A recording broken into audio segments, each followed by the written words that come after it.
Hai, Assalamualaikum dan salam sejahtera. Oke, kembali lagi bersama saya di MRZ Vlog. Untuk konten pada kali ini, saya ingin memberi info pada penonton-penonton di MRZ Vlog berkenaan dengan urusan-urusan di kaunter JPJ. Oke, saya pasti di luar sana ada yang sudah tahu, ada yang belum tahu. Anda mau tahu apa yang saya akan infokan pada kali ini? Dan kemana-mana, teruskan bersama saya selepas ini di MRZ Vlog.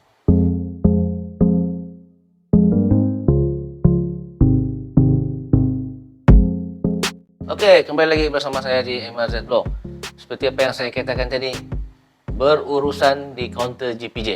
Oke, saya rasa ramai di antara Anda yang belum tahu. Oke, kalau yang sudah tahu tu Alhamdulillah. So, pada konten kali ini saya akan infokanlah kepada Anda di luar sana, terutamanya pakcik, makcik, adik, abang, kakak dan sebagainya, untuk yang berniat berurusan di kaunter JPJ. Sama ada anda ingin membayar Rotex, membayar lesen, saman rasanya semualah dan sebagainya yang berurusan di kaunter yang melibatkan pembayaran. So ini adalah info yang saya dapat daripada pengalaman saya sebelum inilah, di mana saya ada berurusan di kaunter JPJ. So saya mentionkan untuk konten ini kepada penduduk-penduduk sekitar Beaufort secara umumnya dan secara amnya di seluruh Malaysia lah. So, anda boleh kongsikan konten ini kepada mereka yang belum tahu. So, apa yang menjadi uh, masalah sekarang ni, ada di setengah pengguna, okay? Pengguna lah kan, di luar sana yang tidak tahu lagi info yang berkaitan dengan cara pembayaran di kaunter JPJ. So, banyak di antara pakcik-makcik terutamanya yang tidak tahu sekarang JPJ tidak menerima secara tunai. Okay? Pembayaran secara tunai tidak dilakukan di kaunter dan mereka hanya menerima pembayaran secara transaksi elektronik, iaitu debit card, credit card, dua benda ni. So, saya akan cerita sedikitlah pengalaman saya semasa berurusan di kaunter JPJ. Alright, walaupun makluman mengenai pembayaran secara elektronik ini sudah lama sebenarnya diberitahu kepada uh, pengguna ataupun pelanggan di luar sana yang ingin berurusan dengan JPJ, tapi memanglah biasa kan, ada juga di antara anda yang di luar sana yang tidak dapat maklumat ini secara tepat. So, menurut info yang saya dapat, sudah setahun sebenarnya mereka telah melaksanakan pembayaran secara elektronik. So, walau bagaimanapun, saya akan ceritakanlah pengalaman saya semasa berurusan di kaunter JPJ beberapa hari yang lalu.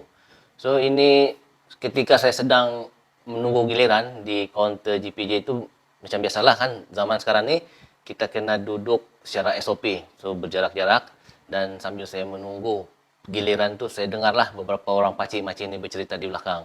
Ada setengah mereka tu yang memang tidak tahu.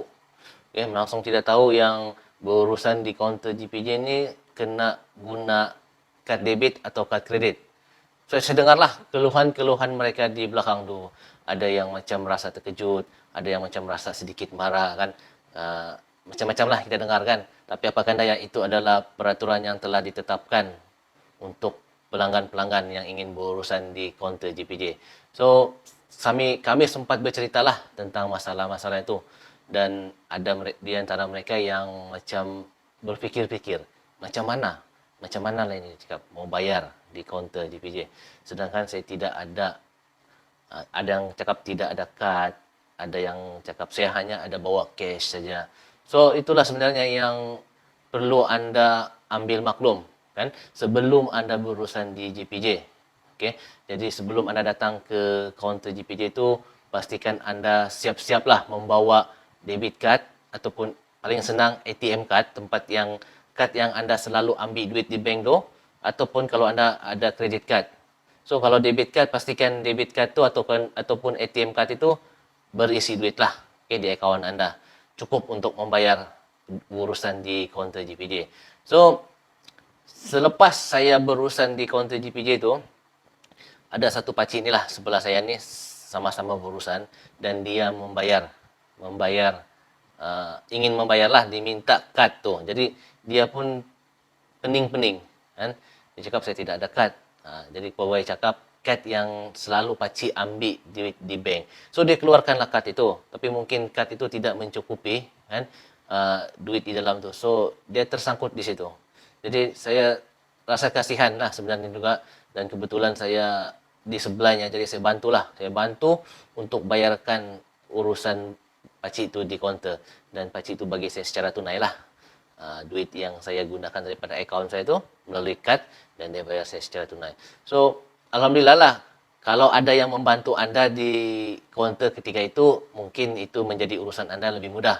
Tapi bayangkan kalau tidak ada yang ingin membantu anda di kaunter. Okay? Sudah siap urusan, tinggal mau bayar, dan mau bayar tu pula kad anda mungkin tidak ada duit ataupun tidak ada kad langsung, yang hanya ada adalah cash. Tapi malangnya kaunter JPJ tidak menerima secara tunai. So saya inginlah menginfokan kepada anda di luar sana, okay, sebelum berurusan tu siap-siap sedialah kan untuk sediakan apa yang patut, dan semoga urusan-urusan anda di kaunter JPJ itu menjadi lancar. Ya, kenapa info ini anda perlu kongsikan di luar sana, okay? Terutama kepada keluarga anda, rakan anda, okay? Sahabat-sahabat anda, makcik-makcik anda, supaya urusan mereka lancar ketika berada di kaunter JPJ. Sebab walaupun makluman ini sudah setahun diberitahu, tapi saya percaya ada di antara anda yang belum tahu kan. Ada pun yang tahu tapi macam sekadar tidak tepat ataupun tidak lengkap.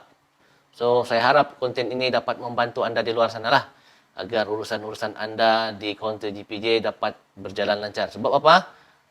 Bulan ini kan adalah permulaan untuk pembayaran cukai jalan. Okay? Kaunter JPJ telah dibuka untuk pembayaran cukai jalan, pembaharuan cukai jalan yang telah tertangguh untuk bulan-bulan lalu. So ramai sebenarnya yang ingin membuat urusan bayaran di kaunter JPJ seperti apa yang saya buat pada beberapa hari yang lalu.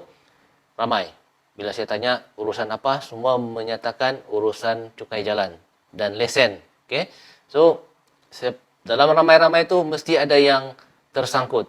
Okay? Tersangkut untuk cara membuat pembayaran. Ada yang saya kesian lagi, ada yang siap telefon lagi. Dia cakap, dia tanya lah mungkin dia punya anak ke, cukupkah di dalam kad ni? Cukupkah duit dia? Saya takut tidak cukup. Bayangkan, kan? Maksudnya anda kena perlu bersiap sedialah sebelum anda berurusan di kaunter JPJ. Pastikan dalam akaun tu cukup duitnya. Okay, cukup untuk membayar urusan anda. Begitu. Ataupun anda boleh bawa saudara yang ada kad tu, yang ada duit, kan, untuk bantu urusan. Habis bantu urusan tu, bagilah dengan saudara tu tadi secara tunai. Itu macam salah satu cara yang memudahkan lah kan. Jangan sampai di kaunter, bila sudah diminta buat pembayaran melalui kad, stuck di situ. Kan? Kalau ada yang membantu, alhamdulillah lah, kan? Tapi walau bagaimanapun, sikap bantu-membantu ini sebenarnya amalan mulia. Okay? Kita mempermudahkan urusan orang. Mudah-mudahan satu hari nanti urusan kita akan juga dipermudahkan. Kan? Tidak kisahlah siapa yang membantu. Kan? Sama-sama kita membantulah. Okay? Sesama sendiri. Selagi kita mampu. Okey, rasanya sampai di sini saja konten saya pada kali ini, iaitu info untuk berurusan di kaunter JPJ seluruh Malaysia, okey rasanya. Dan semoga konten ini membantu anda di luar sana. Sampai jumpa lagi untuk konten-konten akan datang. Assalamualaikum dan salam sejahtera. Jumpa lagi. Bye.